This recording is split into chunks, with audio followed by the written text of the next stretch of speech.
Oi, oi, oi, oi. Glória a Deus. Glória a Deus. Quem já sentiu a presença de Deus essa noite? Glória a Deus. Como é bom louvarmos, adorarmos ao Senhor. E agora nós queremos continuar fazendo isso, abrindo a sua palavra, meditando e aprendendo. Para isso eu já quero convidar as amadas crianças aqui presentes a calmamente, sem correria, saírem para suas classes, onde vão encontrar professores dedicados, que oraram, que estudaram.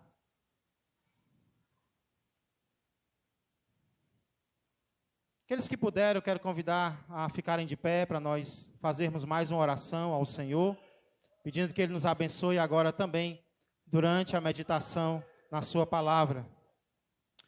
Santo Deus e amado Pai, muito obrigado, Senhor, pelas tuas misericórdias demonstradas em nossas vidas até aqui, Pai, por ter nos trazido a este lugar, Senhor, por ter colocado em nosso coração desejo, Senhor, de te buscar. Sabemos que é o Senhor quem efetua em nós tanto o querer, como também, Pai, o efetuar, o exercer, o realizar, Pai. Sabemos que somos totalmente dependentes de Ti. Por isso, Pai, agora que já Te adoramos, por meio das orações, por meio dos cânticos, nós queremos agora, Pai, manter, Senhor, o estilo, o espírito de adoração, Pai, enquanto abrimos a Tua palavra, para ouvirmos a Tua voz, Pai. Reconhecemos que somos carentes de Ti, do Teu Espírito Santo e do Teu testemunho nas nossas vidas. Abençoa cada um que aqui chegou, pois tudo isso eu peço e agradeço. Em nome de Jesus Cristo. Amém, amém e amém. Glória a Deus, podeis sentar. Eu quero começar contando uma história, a qual vocês vão dizer no final se ela é fictícia ou não. Conta-se a história de uma mulher que morava com o seu marido e com uma filha. O marido, em certo dia, sai para trabalhar, a filha vai para o colégio, e ela começa a realizar os seus afazeres domésticos, como todo dia ela faz. Então ela decide ir até o jardim. E quando ela chega no jardim, ela se depara com três homens aparentemente sábios, olhando os três na direção dela. O que você faria se na frente da sua casa você encontrasse três homens desconhecidos, aparentemente velhos, olhando para você? Mesmo não conhecendo aqueles três homens, por ser educada e uma mulher de grande coração, ela decide convidá-los para entrar. Ela se dirige a eles e diz: olha, eu não conheço vocês, mas eu acho que vocês estão com fome. Então eu queria convidá-los para entrarem na minha casa e se alimentarem com algo. Os homens então perguntam para ela: mas com quem você mora? E ela responde: eu moro com o meu esposo, que foi trabalhar, e com a minha filha, que foi para o colégio. Então eles disseram: então nós só vamos entrar quando os três estiverem em casa. E assim eles foram para algumas cadeiras que estavam ali em frente e aguardaram até o final da tarde. Quando veio o final da tarde, o marido daquela mulher chegou em casa, a filha dela também, e ela contou o que havia acontecido. Que aqueles homens estavam em frente à casa dela, olhando para ela, ela os convidou para entrar, mas eles disseram que não iam entrar se ela estivesse sozinha, só iam entrar se estivessem os três. O marido, então, um pouco cansado ainda, mas curioso, disse: então vá lá, eles ainda estão aí fora, vá lá e os convide para entrar, diga que eu estou chamando os três. A mulher foi então lá fora e disse: olha, eu falei com meu marido e ele disse, deu a permissão para que vocês entrassem. Por favor, se dirijam até o interior da minha casa.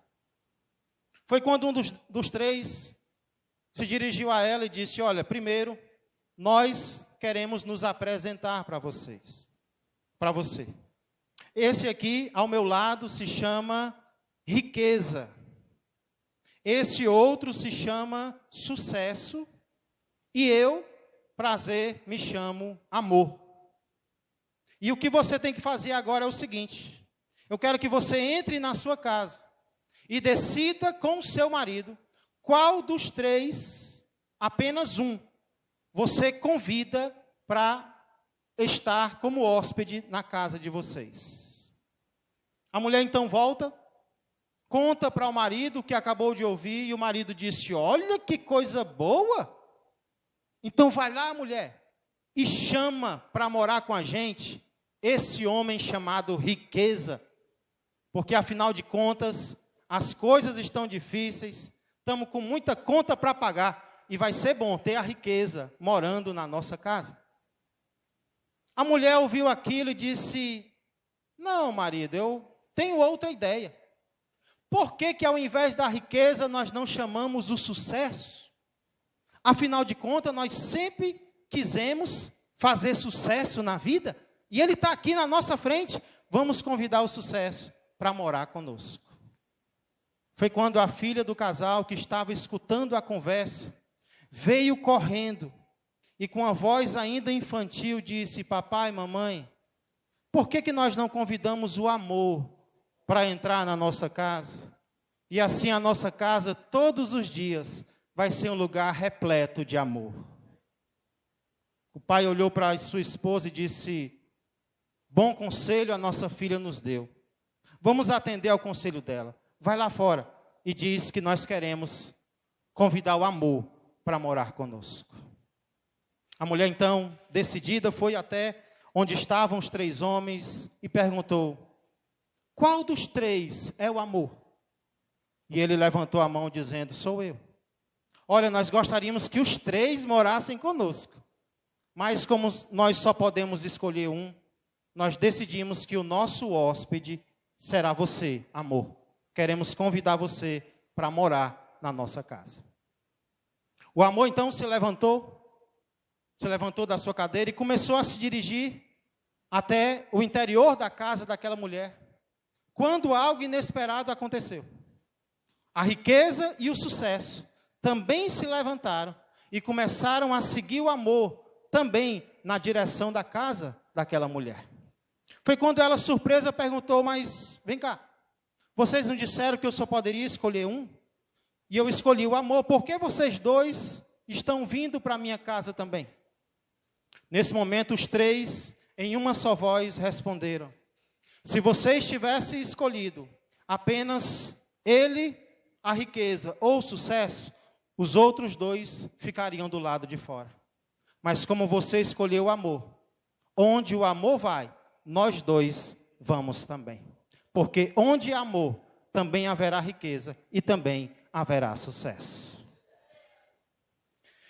Com certeza essa história não é uma história real. Ela é uma história fictícia. Porém, mesmo sendo uma história fictícia, ela nos ensina uma lição muito real. E que lição é essa, pastor? É a lição de que quando o amor entra na nossa vida, ele não entra sozinho. Pelo contrário, uma carrada de outras coisas boas acompanham o amor. E isso vale não apenas para o amor. Eu contei essa história sobre o amor, mas eu poderia ter falado também sobre outras coisas boas, que também não entram na nossa vida sozinhas. Elas também acompanham outras coisas boas. Por exemplo, o perdão de Deus. O perdão é algo que não anda sozinho. Quando nós temos o perdão de Deus, um oceano de outras coisas boas também entram na nossa vida depois que nós encontramos o perdão de Deus. Isso é algo que nós podemos encontrar na Bíblia de Gênesis e Apocalipse. Inclusive, em uma parte do Salmo, no qual eu quero meditar com você nessa noite. Por favor, abra a palavra de Deus no Salmo de número 32. Salmo de Davi, de número 32.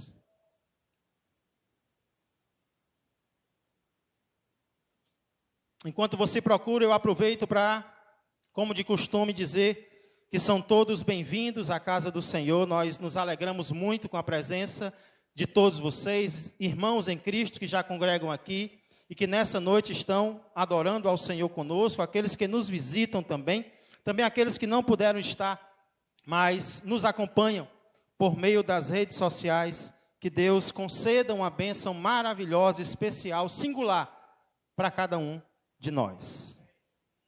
Irmãos, da última vez que nós abrimos o Salmo de número 32 em um dos nossos cultos, eu lembro que nós meditamos apenas nos versos de 1 a 5. Versos esses nos quais Davi conta o que aconteceu antes e depois dele confessar o seu pecado para Deus. No Salmo 32, Davi confessa ter pecado contra o Senhor. Porém, antes de confessar, Davi diz o que aconteceu com ele.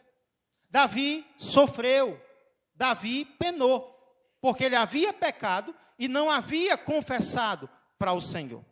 Olha, por exemplo, os versos 2 e 3, aliás, versos 3 e 4, no qual Davi narra como ele se sentiu antes de confessar o seu pecado a Deus. Salmo 32, versos 3 e 4, dizem assim: enquanto calei, ou seja, eu não contei para Deus os meus pecados, olha o que aconteceu.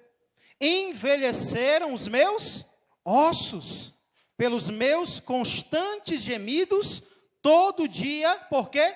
Porque a tua mão pesava dia e noite sobre mim, e o meu vigor se tornou em sequidão de estio.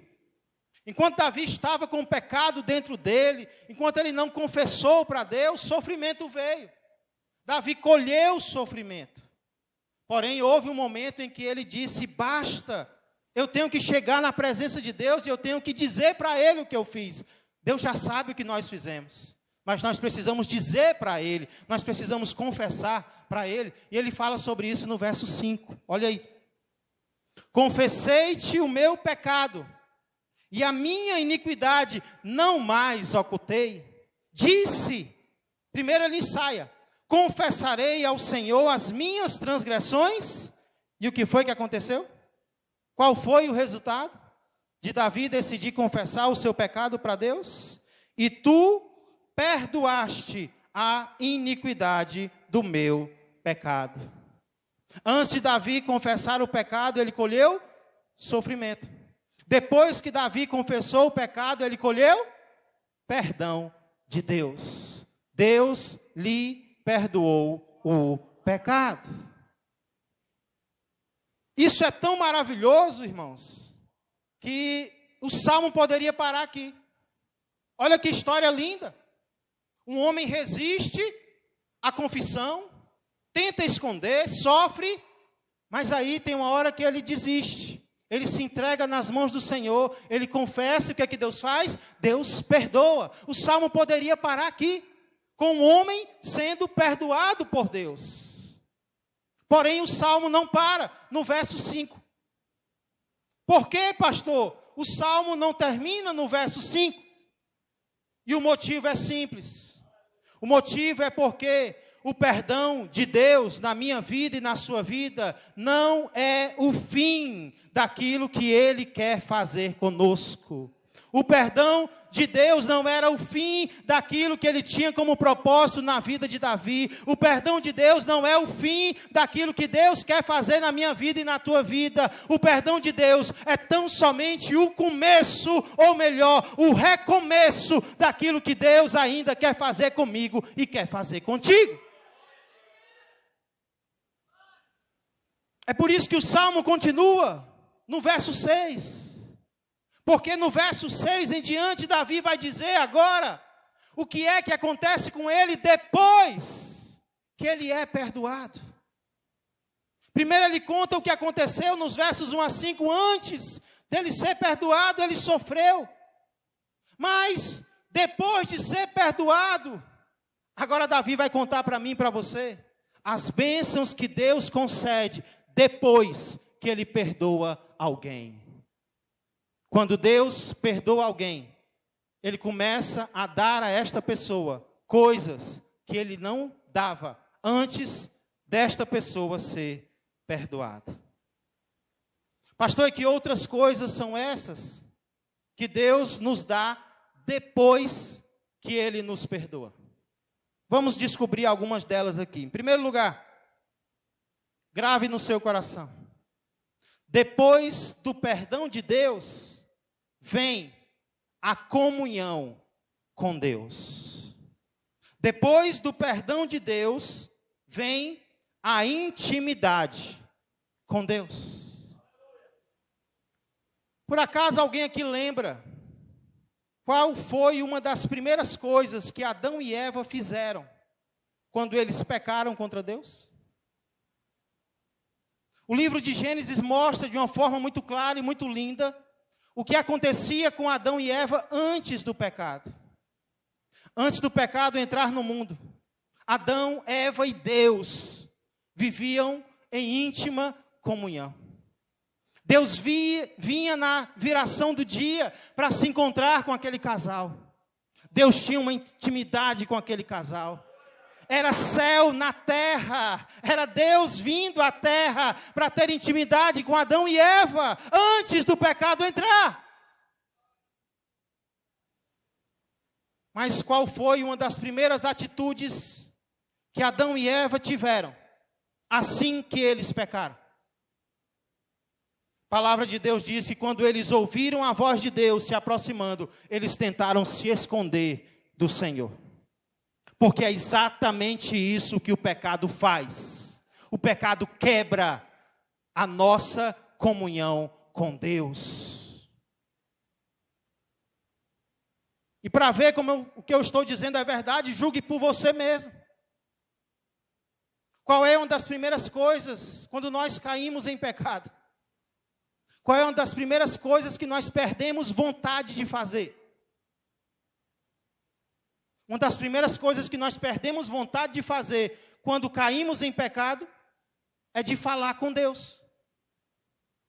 Aquela vontade que nós tínhamos de falar com Deus, ao cometermos o pecado, ela vai embora. Ou porque nós queremos continuar no pecado e não queremos falar com Deus sobre isso. Ou porque nós já chegamos para Deus confessando várias vezes e não queremos chegar confessando de novo. Então nós perdemos o desejo de falar com Deus quando estamos em pecado. E quem é que mais perde com isso? É Deus. É não. Somos eu e você. Porque quando nós perdemos a comunhão com Deus, nós também perdemos a oportunidade de dizer para Deus aquilo que nós estamos precisando dele. Nós deixamos de fazer súplicas ao Senhor. Nós deixamos de dizer para Deus, Deus, meu dia vai ser assim, me abençoa. Deus, o meu parente está doente, cura ele, Senhor. Deus, a minha amiga está desempregada, Senhor, concede um emprego para ela. Quando nós estamos em pecado, nós não fazemos isso. Nós não pedimos nada ao Senhor. Agora olha como é diferente. Quando nós confessamos o pecado a Deus e Ele nos perdoa, a comunhão volta. Como diz no início do verso 6. Por isso, ou por esta causa, todo homem piedoso te fará súplicas em tempo de poder encontrar-te.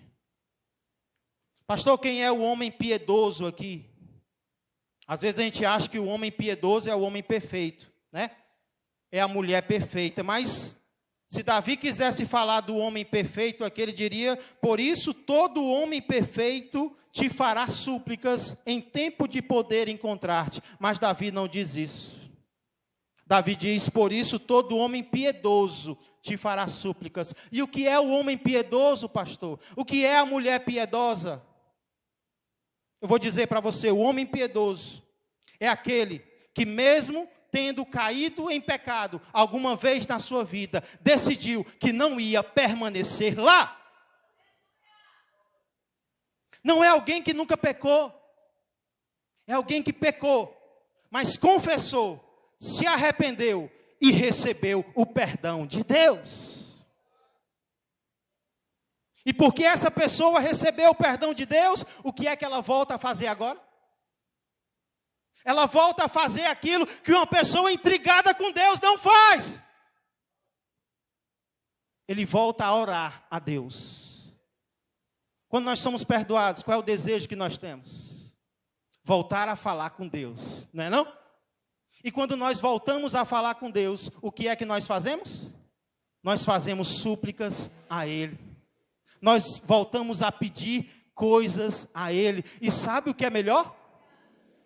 É que nós fazemos isso em tempo de poder encontrá-lo. Sabe o que é que eu vejo aqui? Olha que coisa linda no nosso Deus. Quando Deus perdoa alguém, Ele restabelece a comunhão com esse alguém. E por que eu estou dizendo isso? Porque às vezes, nós dizemos assim, ei, eu vou te perdoar, viu? Mas eu não quero ver a tua cara nem pintada de ouro na minha frente. Eu vou te perdoar, viu? Mas eu não quero mais nem conversa com você. Eu quero você longe da minha vida. Que perdão é esse, hein? Imagina se Deus fosse assim, hein? Ah, pecou de novo, não foi? Eu vou te perdoar, viu? Mas nunca mais coloca os pés na minha casa, viu? Eu vou te perdoar, mas nunca mais venha na sala do trono pedir nada, tá bom? Já pensou se Deus me tratasse, se Deus te tratasse assim? Ei, quando Deus nos perdoa, Ele abre os braços e diz, ei, foi você que se afastou, então volta para mim. Eu estava te aguardando, eu te perdoo por completo. A comunhão a partir de agora vai ser a mesma de antes.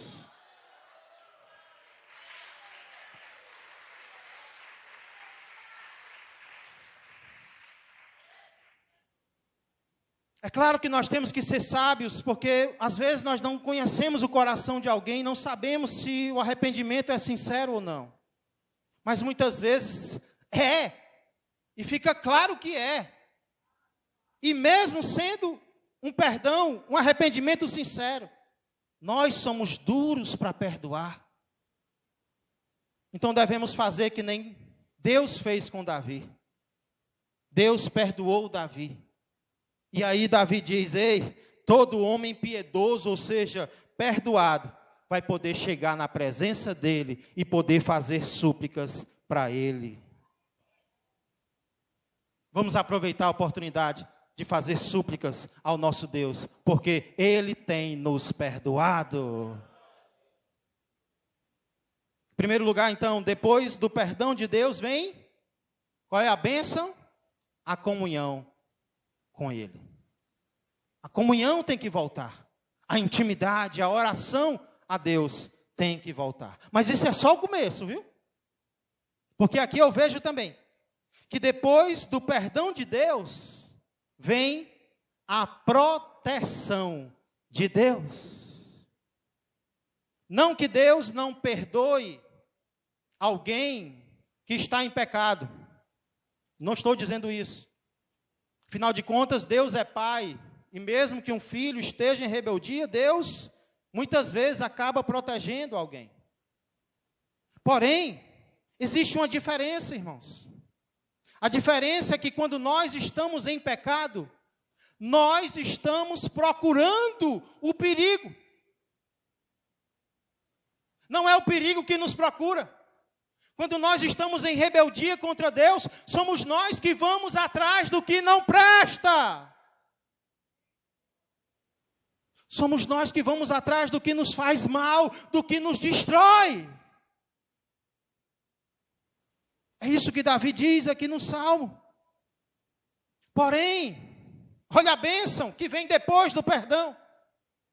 Porém, quando nós confessamos o pecado no qual nós estávamos, e Deus nos perdoa, aí nós não estamos mais debaixo do perigo, agora nós estamos em outro patamar, nós estamos debaixo da proteção do Altíssimo nas nossas vidas. Davi começa a falar sobre isso na segunda parte do verso 6. Olha quando ele diz: com efeito, quando transbordarem muitas águas, o que vai acontecer? Não o atingirão. Perceba que aqui Davi não diz se transbordarem muitas águas, né? Como eu disse domingo passado, perigos são coisas que mesmo crentes têm que enfrentar. Mas qual é a diferença? Davi diz: quando transbordarem as muitas águas, elas não o atingirão.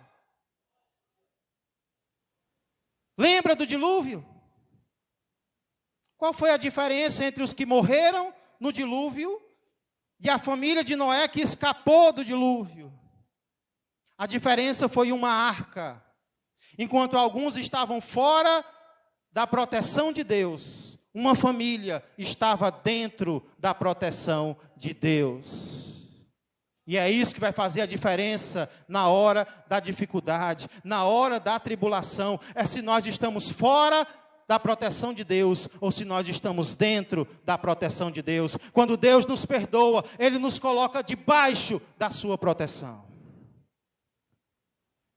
Isso fica muito claro no verso 7, quando Davi diz, olha que palavras lindas: Tu és o meu esconderijo, Tu me preservas da tribulação e me cercas de alegres cantos de livramento.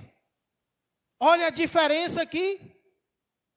Outrora Davi estava se escondendo de Deus. Agora Davi estava se escondendo em Deus.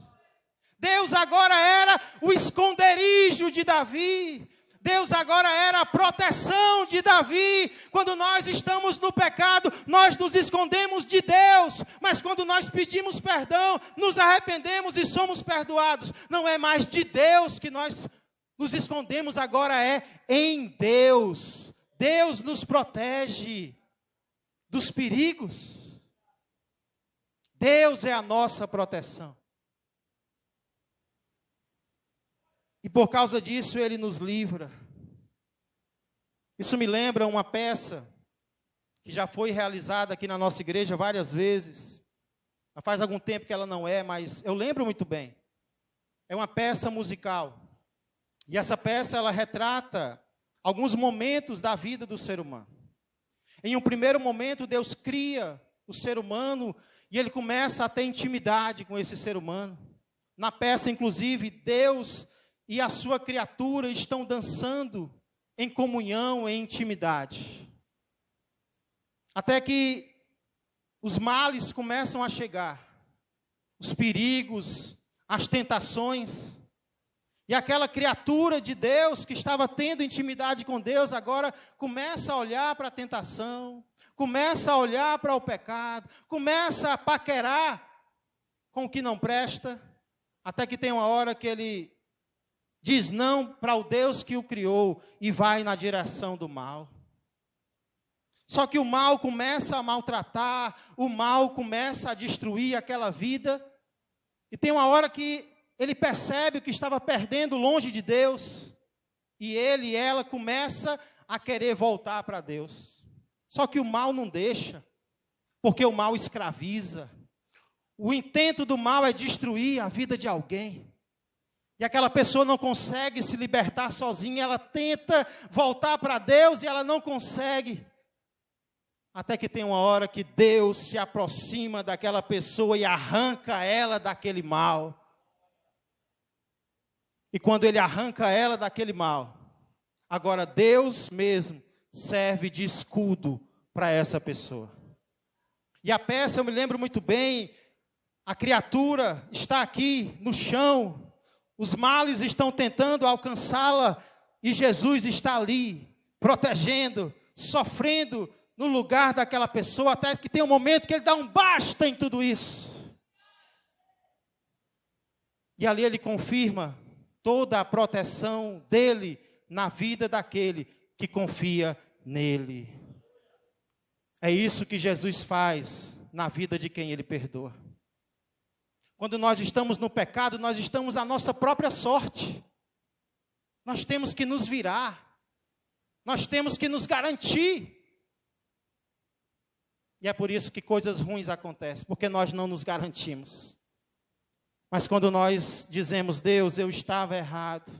Deus, eu estava no caminho errado, mas eis que agora eu confesso o meu pecado a Ti, eu me arrependo em Tua presença, Deus nos perdoa, e depois que Ele nos perdoa, Ele diz, agora, eu vou Te proteger, eu vou ser a Tua proteção, como Davi diz, Tu és o meu esconderijo, Senhor. O Senhor livra, o Senhor protege. Quantos estão aqui essa noite? Porque Deus protegeu você. Quantos estão aqui essa noite porque foi Deus que livrou você? Em um momento você disse, Deus, eu sou teu, eu não sou mais meu, eu não me governo mais. E agora é como se Deus dissesse, pois agora você está sob nova direção, eu vou tomar de conta da tua vida. Nenhum mal te sucederá, se não for com a minha proteção e com o meu propósito. Como é bom sermos perdoados por Deus, porque aquele a quem Ele perdoa, Ele mesmo protege. Dando continuidade, ainda depois do pecado, nós vemos aqui também, depois do perdão de Deus, também vem a instrução de Deus, versos 8 e 9. Nós vimos que quando nós decidimos andar de mãos dadas com o pecado, uma das coisas que nós perdemos a vontade de fazer é orar. É fazer pedidos a Deus, é fazer súplicas a Deus, e nós perdemos por causa disso. Porém, não é apenas a vontade de orar que vem, não. A falta de vontade de orar é também a falta de vontade de ler a palavra de Deus. O pecado tira a vontade de meditar na palavra. Como disse um grande homem de Deus chamado João Bunyan. Ele disse, ou este livro me afastará do pecado, ou o pecado me afastará deste livro. Ou a meditação na palavra tira o pecado de nós, ou o pecado tira o desejo de meditar na palavra de Deus. Somos nós que decidimos se queremos ficar longe do pecado ou da palavra.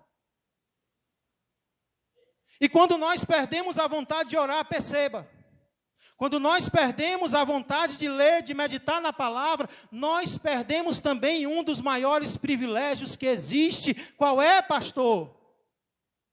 A instrução de Deus na nossa vida.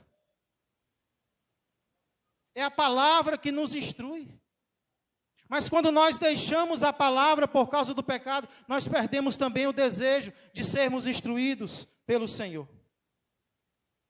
Quando, porém, o perdão de Deus vem na nossa vida, o que é que volta também?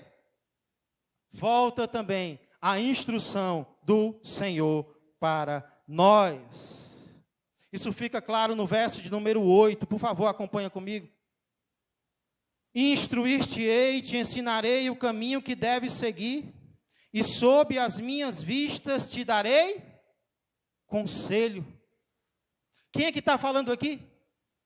Agora é o próprio Deus que está falando com Davi. É como se Deus dissesse, meu filho, eu não estava podendo te dirigir, eu não estava podendo te aconselhar, porque você estava vivendo em rebeldia, você estava vivendo no pecado. Eu queria tanto te ensinar, mas você não queria ser ensinado por mim. Mas agora que você se arrependeu, agora que você confessou o pecado, agora que eu te perdoei, eu vou te dar conselhos, eu vou te instruir. Quando nós estamos em pecado, nós perdemos a instrução de Deus. Mas quando nós somos perdoados, Deus mesmo vem nos ensinar. Quem aqui pode testificar que é exatamente isso que Deus faz? Quando nós estamos em comunhão com Ele, até as palavras para dizer para alguém, Ele coloca no nosso coração. Quem pode testificar isso? Deus diz, vai por aqui, meu filho. Não, não vai por aqui. Não faz isso. Deus nos ensina, porque Ele tem prazer em nos instruir. E olha o amor com o qual Ele faz isso. Ele diz para Davi, e sob as minhas vistas te darei conselho. Não é aquele conselho pelo WhatsApp, não é aquele conselho por carta. Deus diz, eu vou te dar conselho olhando para ti, bem perto de ti, em intimidade contigo.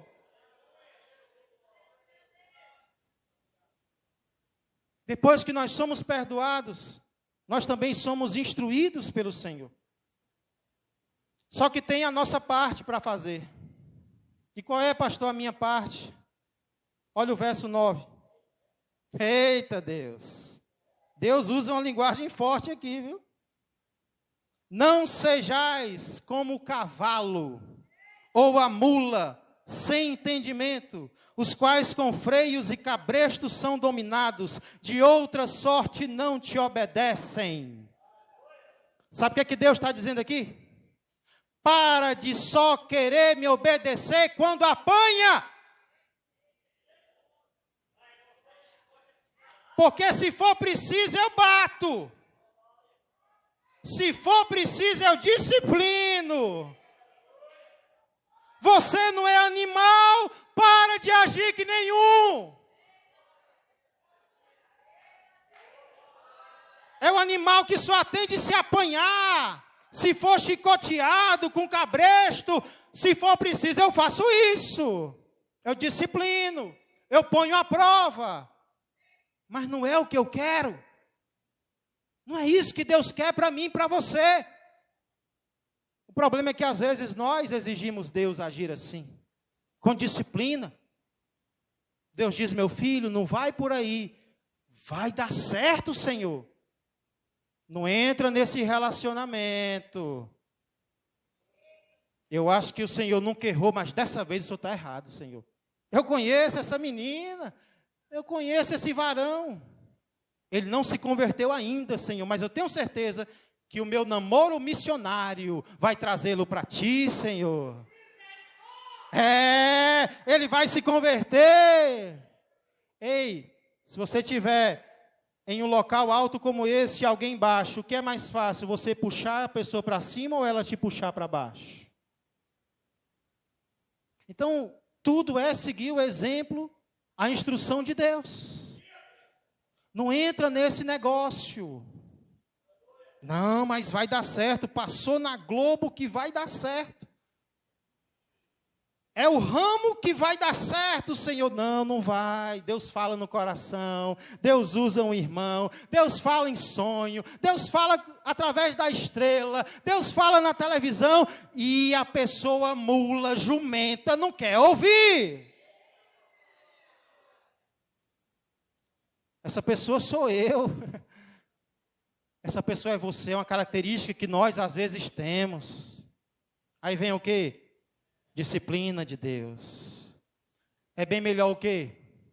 Eu vou andar em comunhão com Ele. Ele vai sussurrar. E eu vou obedecer, Senhor.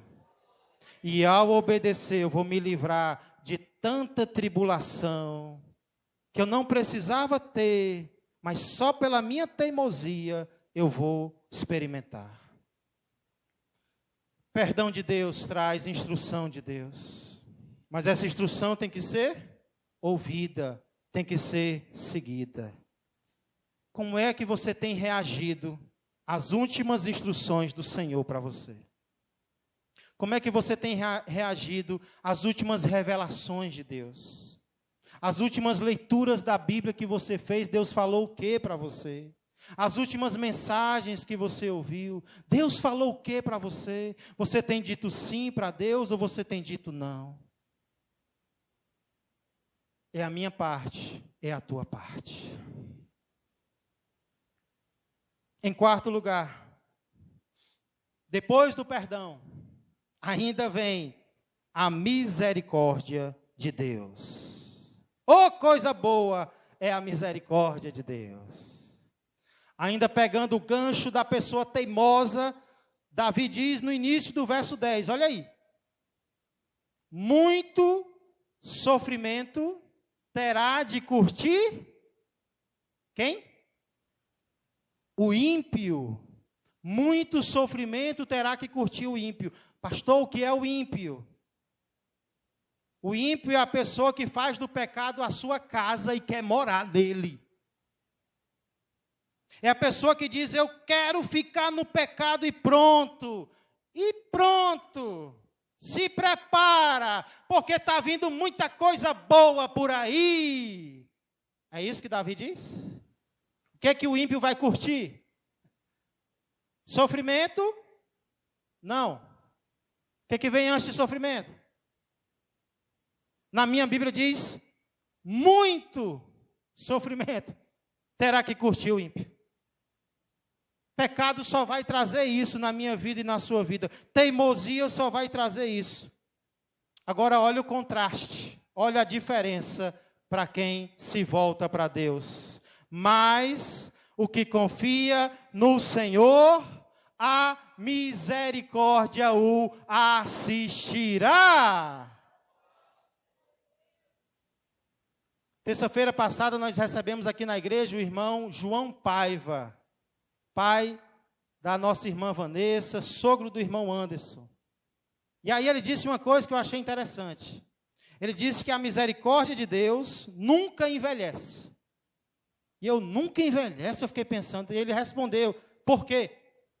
Porque ela se renova a cada manhã. A misericórdia de Deus nunca fica velha, porque toda manhã ela se renova na minha vida e na sua vida. Hoje de manhã ela se renovou para mim e para você. Só que tem uma diferença. Deus tem compaixão de todos. O amor de Deus é incrível.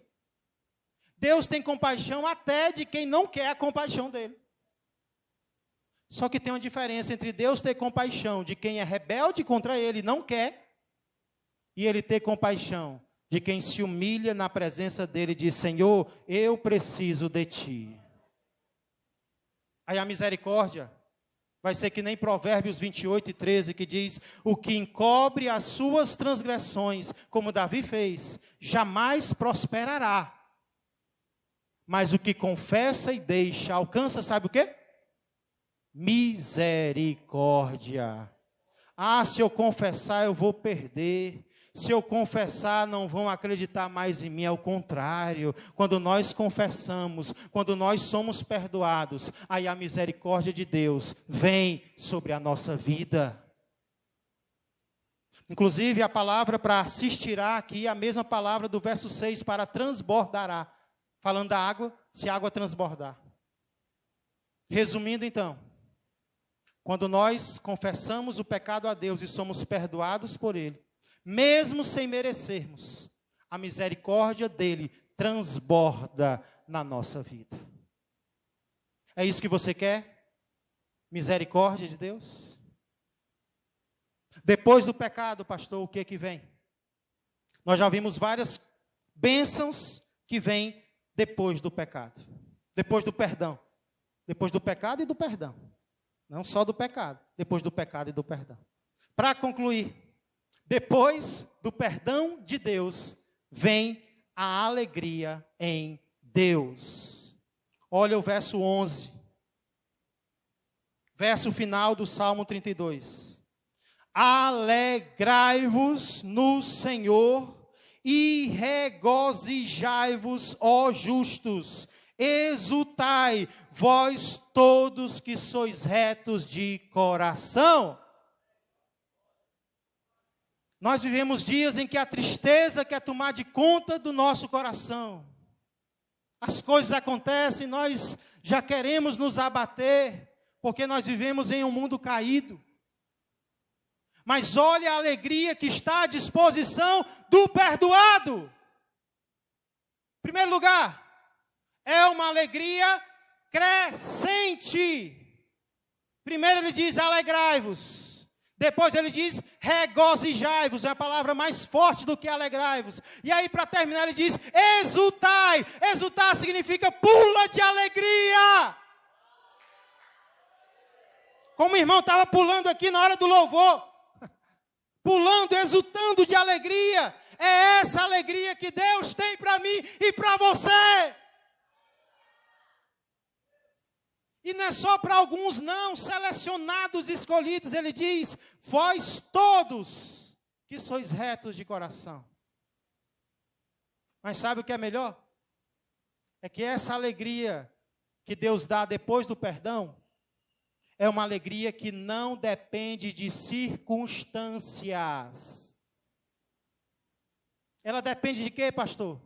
De um ser chamado o Senhor.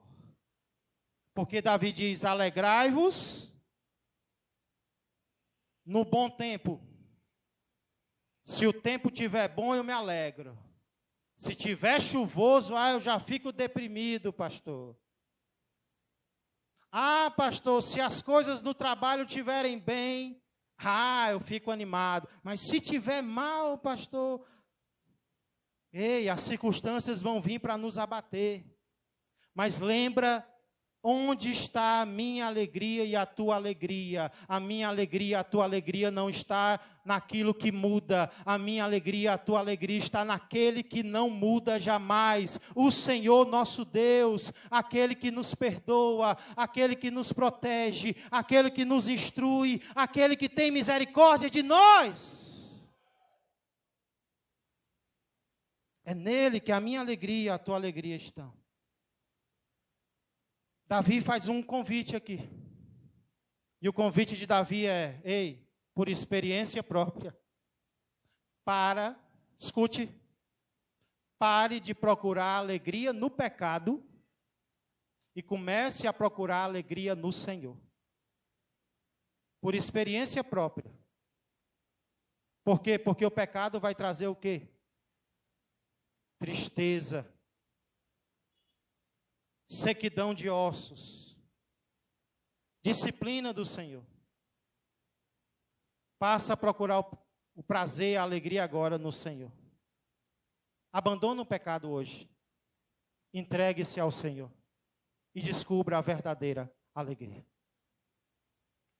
Sabe alguém que aceitou o convite de Davi? O filho pródigo. O filho pródigo estava na casa do pai. Tinha tudo que o pai providenciava para ele, mas ele tomou uma decisão. Seguiu o seu próprio rumo, seguiu a sua própria vontade. E aí lá, que foi que ele experimentou? Tudo aquilo que não presta. Mas teve um dia que ele caiu em si e disse, eu vou voltar para a casa do meu pai. Porque lá os trabalhadores estão sendo melhor tratados do que eu. E assim ele faz. E quando ele volta para casa, ele encontra um pai como? Com o dedo apontando para ele, dizendo, olha, eu te disse, para você não ir, e agora você vai ser um empregado qualquer. É isso que ele encontra? Como é o meu pai, como é o teu pai?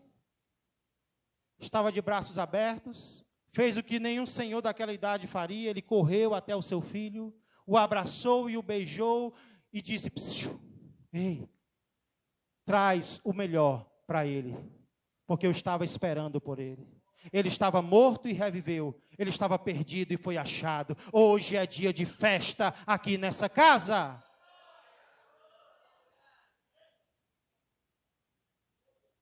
Eu quero falar dois tipos de pessoas nessa noite. Curva a sua cabeça. Primeiro eu quero falar com você que ainda não recebeu o perdão de Deus. Deus tem falado com você de diversas formas, mas você tem permanecido no pecado. Você sabe que sozinho não vai conseguir se libertar do mal. Deus tem te convidado, Deus tem te chamado. Esse salmo fala de nós orarmos ao Senhor enquanto há tempo de encontrá-lo. Isaías vai dizer: buscai ao Senhor enquanto se pode achar. Não demora, não adia a tua decisão. Se você estava vivendo de uma forma desagradável a Deus, e hoje Ele está falando ao teu coração, então hoje é dia de você dizer para Ele: Senhor, eu me arrependo. Eu confesso que estava andando de forma desagradável a Ti. Mas eis-me aqui, Senhor, para ser perdoado pelo Senhor. Aleluia, glória a Deus. Enquanto estamos louvando, se você quer ser perdoado por Deus, se você decide receber o perdão de Deus e quiser vir ao altar para receber uma oração, nós queremos convidar você a isso. Porém, eu também quero falar aqui com os meus irmãos e com as minhas irmãs, que já receberam o perdão de Deus, mas não têm desfrutado daquilo que Deus preparou para você. Você já recebeu o perdão, mas você não tem vivido como perdoado. Você não tem vivido como perdoada. Você não tem vivido em comunhão com Deus. Você tem perdido oportunidades de orar. Ele tem te chamado para orar, e você não tem atendido. Você não tem vivido como perdoado. Deus quer te dar proteção, e você tem vivido com medo. Deus quer te instruir. Deus quer te aconselhar, mas você não tem parado para escutar os conselhos dele na palavra. Deus quer ter misericórdia de você, e Ele quer que você saiba que você é amado, você é amada dEle. E acima de tudo, Ele quer encher o teu coração de alegria. Ei, fica de pé aí onde você está e recebe a alegria do Senhor hoje na tua vida. Decida: ei, aqui é uma ordem, alegrai-vos. E o mundo quer dizer, sabe o que para mim e para você?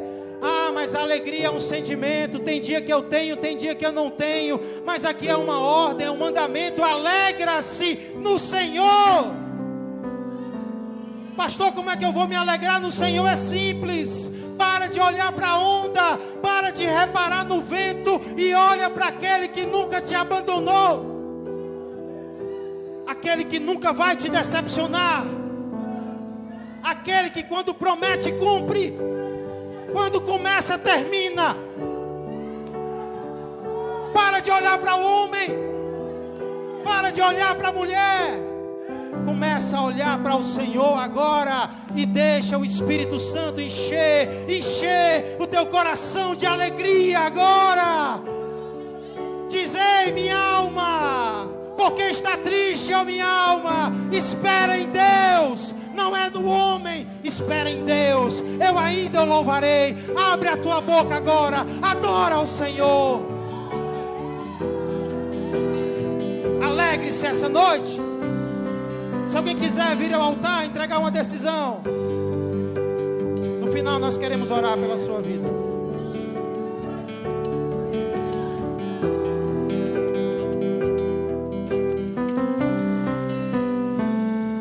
Aceito, Senhor, pode me testar, eu não vou reclamar. Tá doendo aqui, eu não vou recuar. Estou em tratamento, começa a obra. Tenho um pedido, Senhor, não me deixe só neste deserto. Eu não suportaria se te ver por perto. A obra depende do seu Criador. Sou apenas barro, pode me moldar. Vou te obedecer, custe o que custar. Retira tudo que sobra de mim, quebra o meu eu.